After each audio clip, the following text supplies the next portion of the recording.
this is the last session that I get to be with you by myself, because in the next session I'll be with you with a panel of people who represent each number. And I'm going to use this time to try to summarize for you everything that I've offered you. And I'm going to do it with one sentence or two. And so that means that you can make sure that you got it all right, that you know what stance you're in and what triad you're in, and whether or not you're interiorized or exteriorized and all the things that go with that. My hope is that all of this work is building and building and building on itself, so that you're just becoming more and more excited about who you are, and about who you are in your essence, and about who you are for one another, and about all that can be. And I hope that you know that underneath all of the challenges that I've offered to you, you're really so great. Every human being I've ever met is basically good. And I've met some of the finest people, and you have too. And we need to start celebrating that and find ways to be aware that we just are 9 different ways of being in the world. And we could support one another in that rather than be afraid of it, rather than judge it, and certainly rather than try to change it. So I'm going to start with ones. You are interiorized anger in your number. And your need is to do things right or to be perfect. You're in the dependent stance, and you're in the gut, body-centered anger triad. Your passion is anger, and we talk about it a lot as resentment. Your motivations are to hear and believe that you're good, but you are good. And to be perfect, but perfection's overrated. And to quiet the critic. And don't forget that I told you more than once, the critic is not your friend. Your wings are 9 and 2.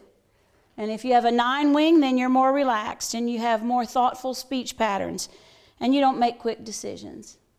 And if you have a 2 wing, then you're warmer and more helpful and you have rapid speech patterns. And if you've managed to find balance with both of them, then you're kind of cruising a little bit and things are a little bit easier than they used to be.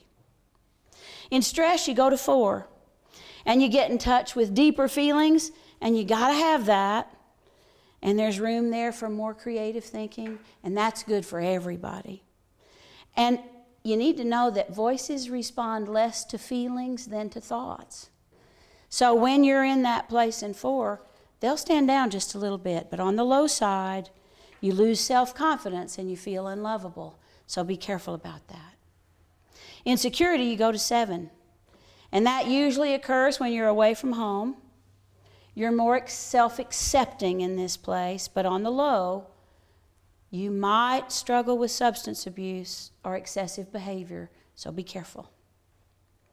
Your dominant center is doing, and feeling supports the doing for you, and you're going to really work on bringing up thinking. Good, productive, solid thinking.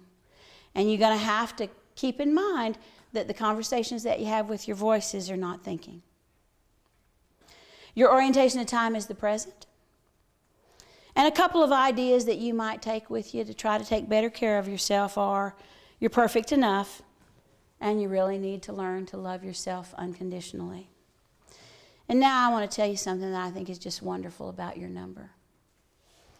You know, I have a number of friends who are 1s and people I love who are 1s, and when I want something done right, I call them.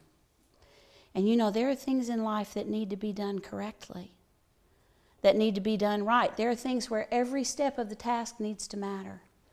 And I'm so thankful that you're willing to do that. And while I don't want you to get all tied up in perfection, I want you to know that I'm so glad somebody in the world wants things to be better than they are.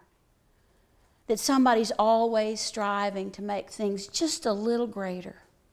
So thank you for that. All right, 2s. Your feelings are exteriorized, and you've gotten to watch me do that for weeks. Your need is to be needed. Your stance is the dependent stance. And you're in the heart triad, or the feeling triad, or the relationship triad. And your passion is pride. In terms of motivations, You want to avoid ever being seen as needy. And you know what? Interdependence is what makes everything work.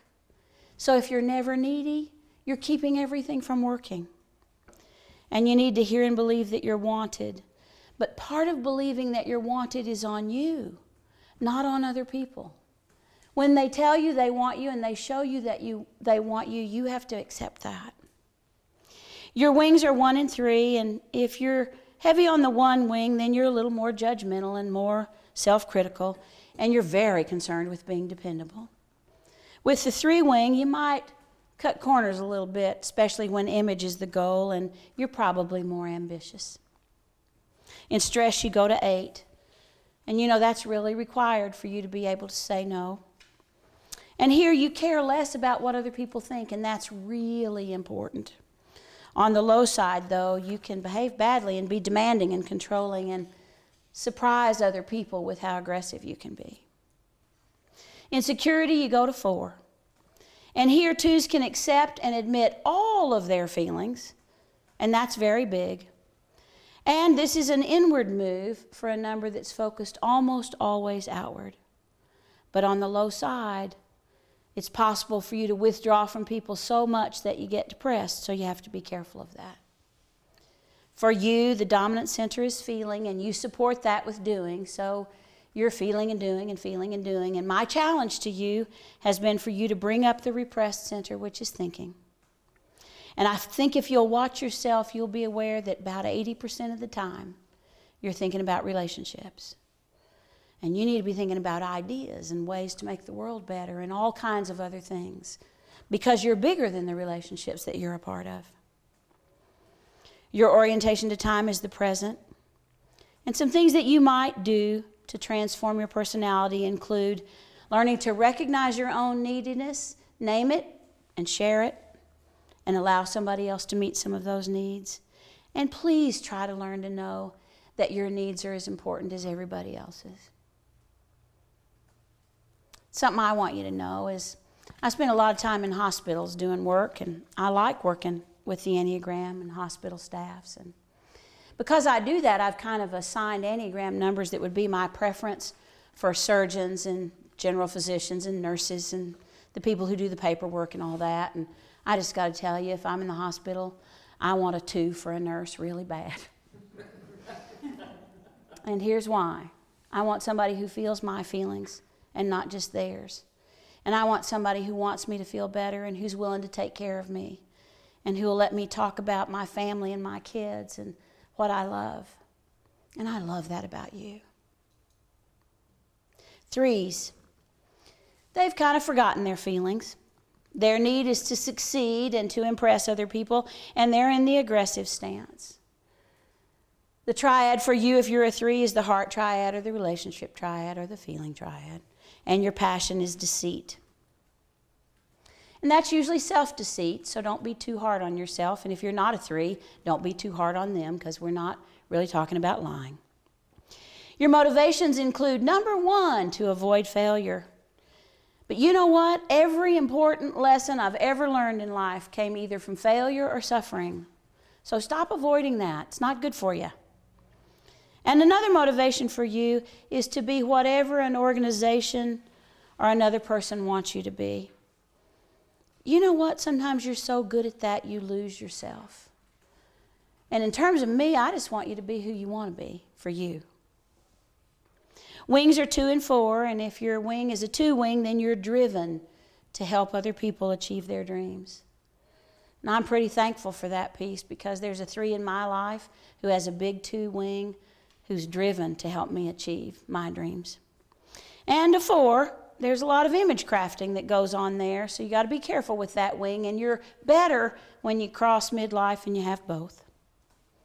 In stress, you go to 9, and here you're really more open to other people's ideas, and you still want to be noticed, but it's not as intense as it was before. But on the low side, you can really get lost in busy work and not be quite as productive as you need to be. In security, you go to 6. And here you're more aware of your feelings and the feelings of other people, and that's a bonus because you need to be. At this place, you're more of a team member and not just a leader. But on the low side, you have a tendency here to commit to more than you can do. So watch for that. Your dominant center is feeling and your repressed center is feeling. And you have thinking and doing there in the middle, supporting. And so remember that you take in information with feeling, but then you don't process it using your feelings. And that's what you want to work on doing. And too often you have a feeling and set it aside and never get back to it. And you lose an awful lot of the texture of life by doing that. So work on not doing that. Your orientation to time is the future. Some ideas for taking care of yourself would include being aware that your real feelings are far more valuable than any image that you can create or any person that you can become for somebody else. And know that other people do not judge you nearly as harshly as you judge yourself. And there are so many wonderful things about your number, but one of the things that I want you to know is that every single human being on the planet needs to feel like they're successful. And you can help them achieve that success better than anybody else if you're healthy. You are the best promoter and prodder anybody could ever have. So do your work, because then we all get a chance to be more successful. And I love you for that. 4s, you're trapped in feelings, and they're the interiorized version. And your need is to be special and or to feel creative. Your stance is withdrawing, and your triad is the heart triad or the feeling triad or the relationship triad. And your passion is envy. But don't forget, envy is not jealousy. And what you really want is other people's comfort in the world. And what I'm trying so hard to tell you is you can have it. Your motivations include the desire to be seen for who you are. But you're the most complex of all the Enneagram numbers. And you love that special uniqueness. Just be aware that that has two sides. It connects you to people and makes you feel special, but it also separates you from people. And another motivation for you is that you want to make connections, which is great, but not everybody's authentic. And you're going to have to be able to accept that. And finally, you want to make the world more beautiful, and I think that's pretty great. Your wings are 3 and 5. In the 3 wing, you're very image conscious. You might even be a little bit flamboyant and ambitious. But with the 5 wing, you're a little more introverted and more aware of your concern with uniqueness, and that you want to be different, but you don't need to be noticed all the time for being different.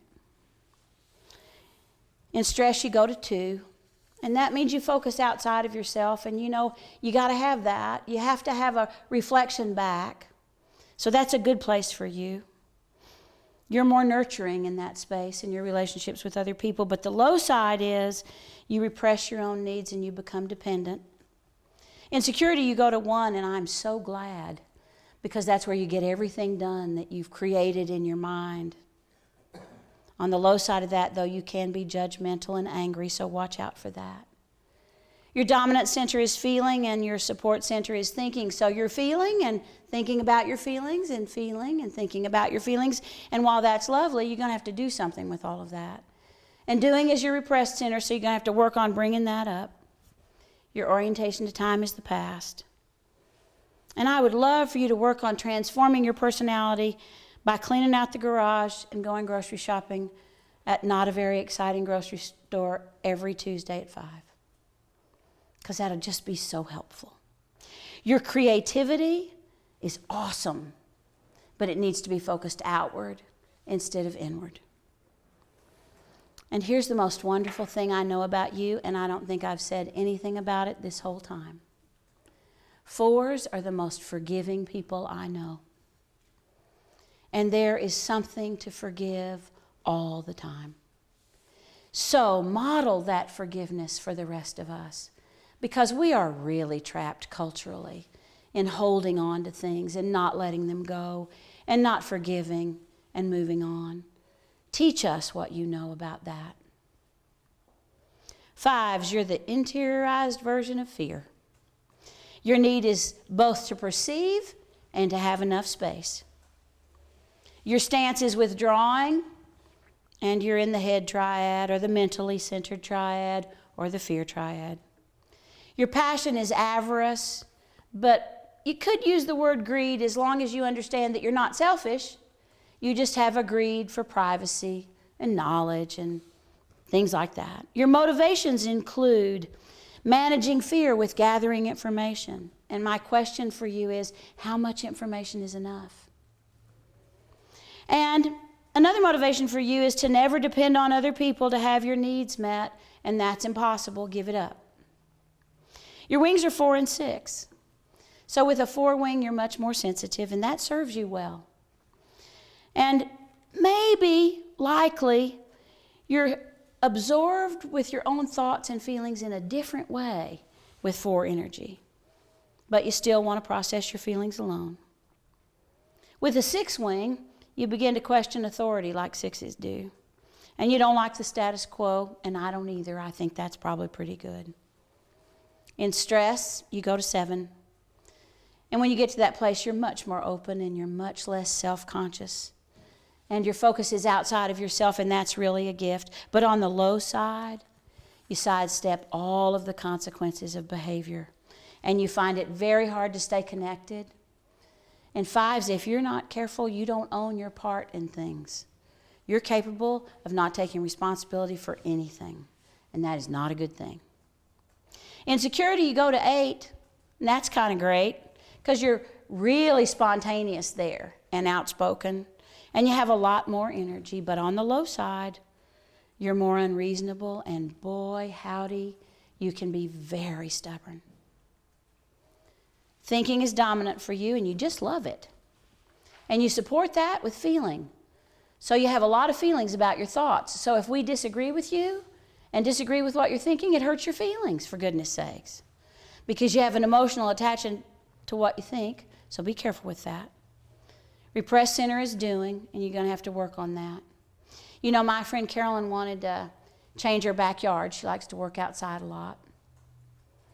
And she pulled up everything she could and had some people come in and pull up all the shrubs that she couldn't handle by herself. And then she started reading books about what to plant and what grows well in Texas, and going to the Arboretum and going to different places. And there's a guy in our part of the world whose name is Neil Sperry, and she started going to his workshops. And she did that for such a long time. Everything that she had had the professionals come in and pull out grew up again. 5s, planning is wonderful, but ultimately you've got to do. Your orientation to time is the past. And 1 or 2 things that you could do that might help you with transformation are allow other people to be supportive and nurturing. That doesn't have to be your gift, it's theirs. And secondly, learn to connect your feelings to what's happening in real time. If I had said that to you every session, it wouldn't be enough. Learn to connect your feelings to what's happening in real time. And here's something that's so wonderful about you. With the reality that this is all you have and that you're working with it every day, I find it astonishing that you give it all to the rest of us every day that you live.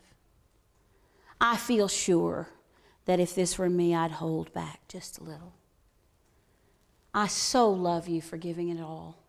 And I so hope the Enneagram explains to other people that that's what you're doing. 6s, you've forgotten your fear, and there's so many of you, I guess, that's why we have phobic and counterphobic 6s, and you're one or the other. Your need is to be safe and secure and certain, but sometimes your need for security eliminates the security that you already have because you just keep looking for it and looking for it. You're in the dependent stance, and you're in the fear triad or the mentally centered triad, and your passion is fear. And don't ever forget that I taught you that the culture is counting on you being afraid. You might be keeping the economy going with your fear. Some of your motivations include to believe that you're safe, and so searching for safety gets to be very complex for you. And you want to know exactly what's expected of you, and that's so that you can do your part faithfully and correctly, and I love that. Your wings are 5 and 7. And with a 5 wing, you're a little more standoffish. You have a greater need for privacy and alone time, so you got to watch that.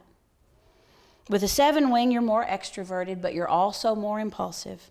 And you like adventure, but I know that you always have a backup plan. In stress, you go to 3. And you become more sure of yourself, and you take more action there, and you make more decisions, and that's really good. But on the low side, it's possible for you to become a workaholic and just work way too many hours. So you have to be careful about that. In security, you go to 9. And you know, the thing I like there is you trust yourself more. And you need to trust yourself more. I find you to be very trustworthy. On the low side, you could avoid there too and watch TV and go to sleep and not do much. Thinking is dominant for you, and you support that with doing and feeling because thinking is also repressed. And so what you have to know is that you take in information by thinking, but then you do all that worst case scenario planning, and that's not real thinking. That's not productive. So you're not processing what you take in appropriately, and you need to work on that. Your orientation at times, what's happening right now, and you would do better in caring for yourself if you could learn that in trusting others, you learn to trust yourself. And if you could know, again, that the world is filled with good, trustworthy, honest people. And here's what I love about you. We desperately need people who don't have to be the star.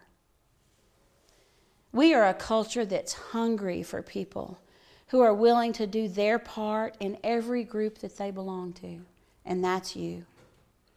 You're the glue that's holding everything together. And I'll tell you, until people figure out who you are, there's not going to be much that gets much different in the world. We're going to have to learn to respect how you see and how you think and how you feel, because you are more of us. I love that you show up. And if your part is to bring cookies, you bring the best cookies that you have to offer. And so many people are doing things as a duty rather than willingly. So thank you for all that you do that keeps all the rest of us able to keep moving forward in the groups that we belong to. 7s. They struggle with fear, and of course it's exteriorized. And their need is to be cheerful and to avoid pain. Their stance is an aggressive stance, so they're aggressive about being cheerful and avoiding pain. And they're in the head triad or the fear triad, and their passion is gluttony. So I want you to listen to me. Life's not a smorgasbord, but you get to go to the smorgasbord every once in a while. So one motivation for you is to avoid the dark side of emotions, and I got to tell you, that puts big limits on what you get to experience. So it kind of belies who you say you are, because you say you want to experience everything, and that's going to have to include the other side of emotion. And I know that you want to hear and believe that you're going to be taken care of, but you're going to have to first be open to all the ways that you've already been taken care of. Otherwise, you're not even going to know how that looks when it comes. Your wings are 6 and 8. On the 6 side, you're more loyal and more responsible, but you're also more fearful there. You're fairly optimistic still with a 6 wing, but you plan for the worst. With an 8 wing, you're more aggressive, and you're more competitive, and you're bolder. In stress, you go to 1, and that's a good thing, because that's where you follow through on all the wonderful plans that you have. And you're less selfish there, and you're more concerned about other people. On the low side, though, you can become hypercritical and judgmental. And honestly, in the low side of 1, you take yourself way too seriously. And we don't take you that seriously, so you need to back off of that a little. In security, you go to 5, and you get deeper into all things. And you go way beyond being on the surface. And this is the place where you name your fears. So set life up so that you can go there in a secure time and name those fears so that you can address them, because if you don't, then the low side of 5 is that you'll be more anxious and more skeptical and more selfish. Doing is supporting thinking for you. So your thinking center is dominant, and you're supporting that with doing, and that makes one nervous because you think of it and go do it, and think of it and go do it. You're going to have to be careful with that, and what you need to do is bring up feeling, because when you bring up that repressed feeling, then you stop to think how what you are planning to do is going to affect other people and how they're going to feel about the choices that you make. Your orientation to time, of course, is the future. And some ideas that you might take with you are learn to stay in the present moment. It's all really happening right now. And self-reflection that is honest is critical for you. You've got to have an honest way of knowing your part in things. And something wonderful about you, good grief, we all get awfully heavy sometimes. And I love it when things get heavier than they need to be, that you pop up with something that's usually somewhat inappropriate, but it changes everything for the rest of us. And I'm so glad that you risk that and that you bring all the laughter and the joy that you bring to our lives. 8's exteriorized version of anger. Remember, their need is to be against and to avoid being dominated. They're in the aggressive stance. So 8's, listen to me, that means you're reading everything in your gut and you're doing that pretty correctly. So trust it, but don't act on it without thinking about the feelings of other people. Your passion is lust, and that means that you think everything can be more than it is. And some things can't be more than they are. Motivations are that you're highly interested in being self-reliant. And yet one of your very best gifts is teamwork, because you encourage everybody to do their best. And you're motivated to hear and believe that you will not be betrayed. And I would just say to you, you not need to hear and believe that from everybody, because you're going to be betrayed. But not everybody's going to betray you. And if you protect yourself from that, you're also keeping yourself from all the love that people have to give to you. Your wings are 7 and 9, and with that 7 wing, you need to be careful, because you're quick and energetic and enterprising, and you work hard and you play hard. With a 9 wing, you're quietly very strong, and you place more emphasis on harmony than on safety. And you're willing to merge in that space just for a short time, which teaches you to merge more often and more frequently in more situations. In stress, you go to 5. And you know what? That's a great thing for you to kind of step back and take a look at things and regroup, gather yourself. On the low side, though, you might become less in touch with feelings there, and that's not good. In security, you go to 2. And you're willing to be more vulnerable there, and because you're willing to be more vulnerable there, you're more respectful of the vulnerability in other people. But on the low side, you take things pretty personal, and you have a way to get kind of biting when things are personal. For you, doing is dominant, and thinking supports that. So you're doing and thinking about what you're doing, but feelings are repressed, and you got to work to bring those up, because you are so powerful. And if you don't bring up feelings, you cut your power in important ways. Your orientation to time is the future. And I would say that the surest path for you to growth is listening. Learn to listen to other people and try to figure out where they're coming from and why that's their point of view. And again, you really must do your inner work. I'm so thankful for you. You lead us out of tight spots that we get ourselves into. You always have a plan when there's chaos and disaster, and we kind of count on you for that. And oh, I'm grateful for all the energy that you give and bring to everything that you're a part of. We need that, and we count on you, and we sometimes take that for granted. 9's, forgotten anger. Your need is to avoid and to merge. You're in the withdrawing stance, and you're in the gut or body-centered or anger triad. Your passion is sloth. That really means self-forgetting. So at this point in the journey, you can forget the hairy animal and know that your passion is self-forgetting and that you got to work on that.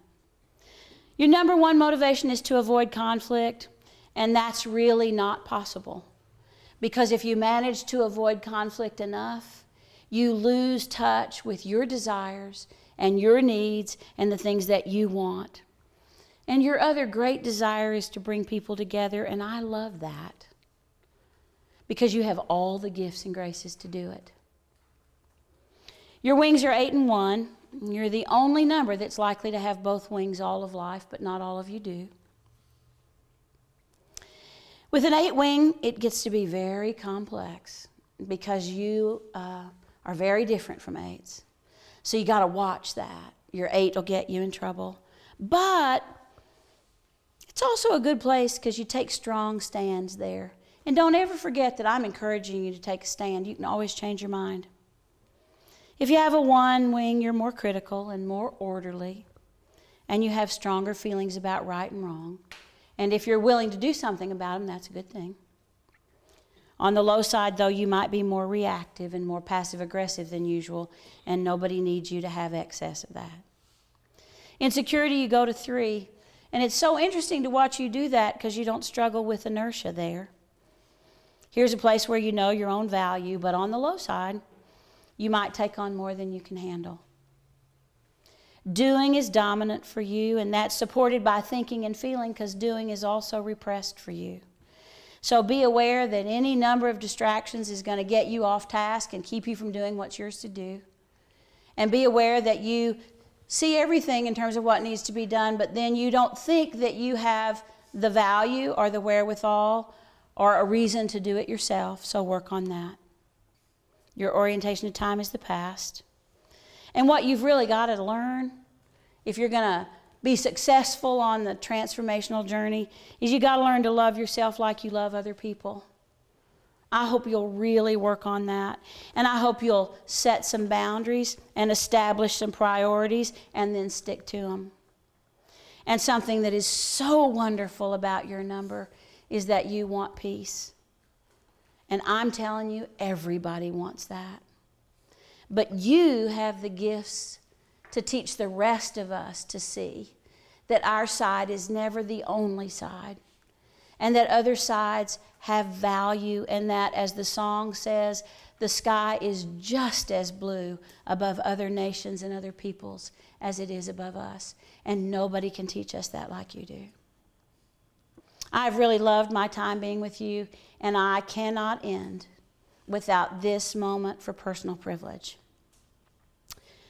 This project's been a long time in the making. Lots of dreams for me, and it would not have happened if it weren't for Gary Duke and Lenny Jo Henderson and Cheryl Fullerton. Because I love all the part that I got to do, but for you to have a workbook, and for this to have any order to it, and for it to make any sense to you, we had to have those 3 people. So keep them in your hearts and know that they're always in mine. And Jenny Martin, you're the best filmmaker on the planet, and don't you edit this out. Lucy Newman, you are an executive director and then everything else. And Joe and I have said for a long time, we know what we're called to do, and we desperately want to be faithful. And you managed to make it possible. Thank you. And I'm so thankful for our children. They were part of this, and Joey and Jenny and Joel and BJ and Billy and Corey, and our grandchildren are my heart. And then, I don't know if I can do this, but more important than anybody or anything in my life is Joe Stabile. You're my hero, and you're the wind beneath my wings, and I love you with all of my heart. Thank you. Thank you very much.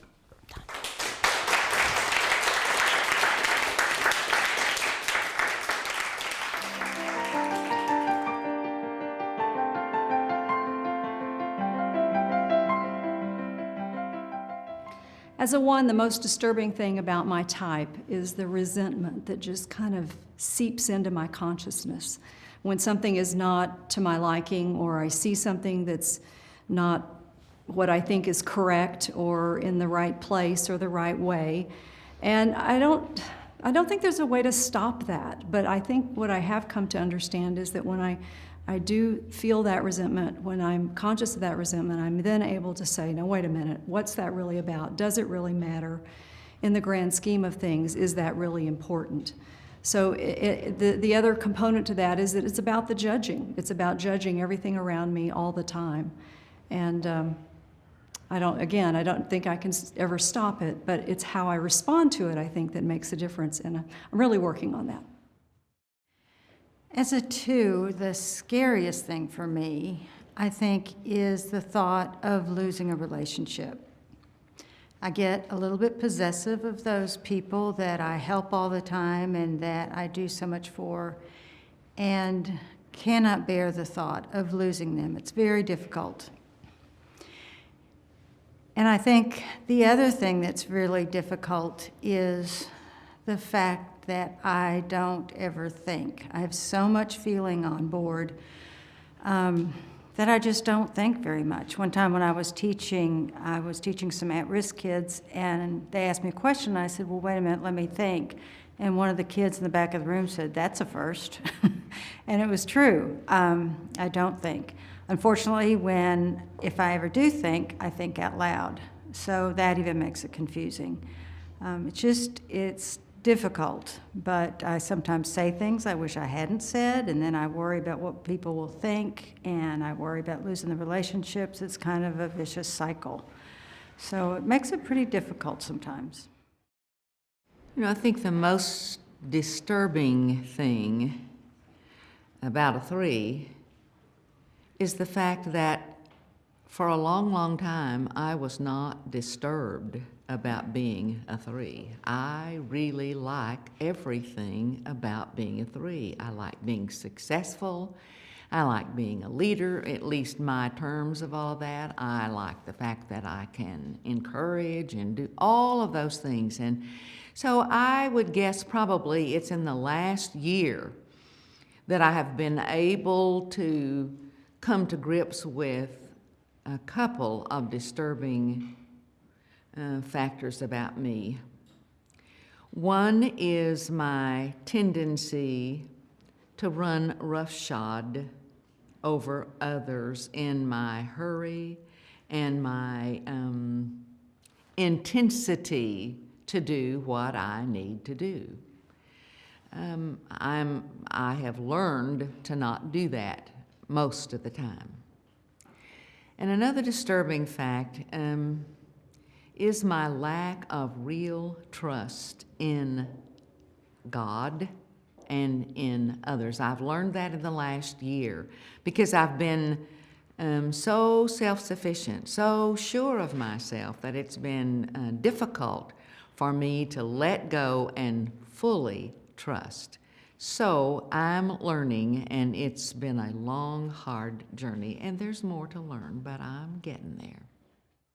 I think the hardest thing, the most disturbing thing about being a 4 is that in my desire to have strong relationships, true relationships, authentic relationships, and have those feel real and deep, I am exhausting to people, and I wear people out, and so that's shaming, and it's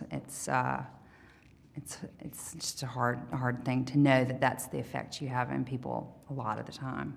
I think the other thing that's difficult is that in my desire to kind of create a world that feels true to me, which may or may not actually be true, but it's the world that I am crafting for myself, that if that's about my art, if it's about the food I eat, if it's about what's in my house or the people I surround myself with, that can be too dismissive. It's my world order. So in that process, I'm dismissing so many people that could bring so much value to my life. In other words, I'm too quick to dismiss people who don't have that value. And I guess I've learned, or I'm trying lately to see people who have a different world vision from me and and realize all that they have to add to mine. For me as a 5, the things that I think are most disturbing are sometimes things that are disturbing to me, but I think most often are things that are challenging for people around me. And 2 examples of those things are, I think, the lack of emotion that 5s have. That for me, if you ask me how I feel about something, I'm likely to tell you what I think about it, not what I feel. And that happened to me recently, where somebody did ask me, how does that make you feel? And I honestly said, I have no emotion about that. I have no feeling that comes to mind. And they were just baffled at how that could be true. And I think that's just really how it is for 5s. So sometimes that lack of emotion can work in my favor, and sometimes it really is a challenge for me and for those around me. The other thing I think that's disturbing and challenging for 5s is that need to have all the information in order to make a decision. In my professional life, I do have to make a lot of decisions, and often important decisions, and they're very timely. And often I don't feel like I have enough information to make those decisions and need more and more and more information. And again, for me, that's so natural, and it doesn't seem disturbing to me, but I think it can definitely be a challenge for those around me. And when I have to make a decision without all of that information, I think that's when it's most disturbing to me.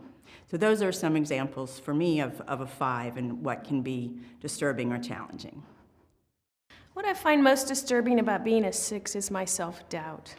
It's exhausting to me to constantly second-guess myself, and it's not a very becoming trait. In not trusting myself, I find that I don't trust other people, and that seems to make them lose confidence in me, and I know I'm better than that, so I really have to work myself up and talk myself into situations sometimes, and it's a ongoing challenge to know that I am confident and I can make decisions quite easily. The most disturbing thing that I find about being a 7 is believing the lies that I tell myself. Denial plays such a large part of being a 7, and they're such beautiful lies. They're so pretty. They're fun, and they're so distracting. And I could live in a world that I create and just be swept away in that. But knowing that that isn't my true self, that there's so much more to life, and so much of that deals with feelings, which are pretty foreign to me. I do a lot of thinking, and I do a lot of doing, and I have so much fun in life. But when it comes to the serious things of life, when it comes to real relationships, and sorrow and pain and loss, those are such important things. And I really miss out on that a lot because I'm so busy distracting myself and entertaining others and just trying to have such a good time and be optimistic and positive that I really just miss out on the important things of life. What I find disturbing about being an 8 is my rage. It is like a giant, massive dragon with really big teeth that has lots of fire and is very consuming. And if I get mad, it just takes over, and it takes everything I have to pull myself back. But that rage is just always there. And if you piss me off, you really don't want to be on the other side of that. If you're driving and you cut me off, I have to really reel myself in and think, okay, they didn't mean to do that. That could be my mother. It's okay. It's all right. So that's something that I have to constantly watch, like standing in lines and being impatient because the person in front of me can't find whatever it is they're looking for. The person can't check them out fast enough, or they want to chit-chat about nothing. That is really hard for me to stand and listen to. So those are my battles that I find problematic. There are a couple of things that I find really disturbing about being a 9. The first one is the triad that we're in. 8s, 9s, and 1s are in the anger triad. And it might not seem that way to the to the person that's not familiar with the Enneagram, but 9s are in fact angry. And what's even more disturbing to me about being in that triad is the type of anger that usually traditionally plays itself out with passive-aggressive anger, which, in my opinion, is sort of the shadiest type of anger. It's almost better to have one-on-one, face-to-face, real conflict because it's honest. The second thing that I find very disturbing about a 9 is the stance that 9s fall in. 4s, 5s, and 9s are in the withdrawing stance, and when the going gets tough, we seem to sort of back up, and that can look a lot like cowardice. And so when I'm really at my best and I feel it coming on, I really try to stand up, participate, and really engage in real productive doing. Those are the two things that I would find most disturbing about being a 9.